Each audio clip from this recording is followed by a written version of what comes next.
Rommel was forced to switch to defense and focused on strengthening his positions, in front of which powerful barbed wire obstacles and about 500,000 mines were installed, while the fortifications behind the minefields stretched for 2 kilometers. Poor supply, especially of fuel, tankers with oil heading to Africa were sunk by the British air superiority, and finally the lack of reinforcements made his situation quite difficult. Meanwhile, the British were accumulating forces for a decisive breakthrough. The 51st and 44th Divisions, a large amount of artillery and equipment, including American Grant and Sherman tanks, were transferred from England to Africa.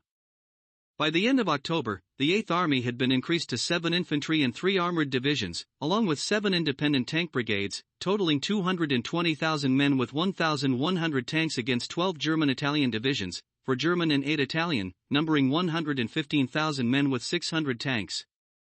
Montgomery was preparing an offensive on the northern flank, where he concentrated significant tank forces behind his positions.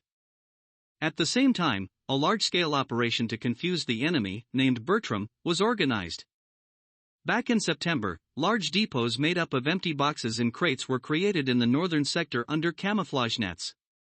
The Germans initially perceived this as a sign of a forthcoming offensive, but as time passed without any attack, they began to consider it a deceptive maneuver. Meanwhile, as the time for the assault approached, the empty boxes were replaced with full ones at night.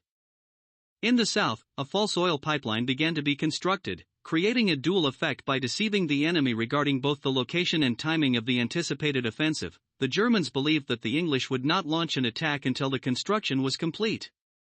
In the south, plywood tanks placed on jeeps were concentrated. Conversely, in the north, tanks were disguised as trucks using plywood sides. Disoriented Rommel, not knowing where the blow would come from, contrary to his habit of concentrating tank forces, distributed them across the front. His army was positioned as follows. On the front lines were 5 Italian divisions mixed with 1 German division and a German parachute brigade, the second echelon, directly behind them. In the south were 1 German and 1 Italian tank division, and in the north were 2 German and 2 Italian tank divisions and 2 motorized divisions, which were to be directed to the breakthrough area to contain it. The reserves were positioned unusually close to the forces of the first echelon. Rommel believed this would allow them to be engaged in battle before the enemy could concentrate reinforcements.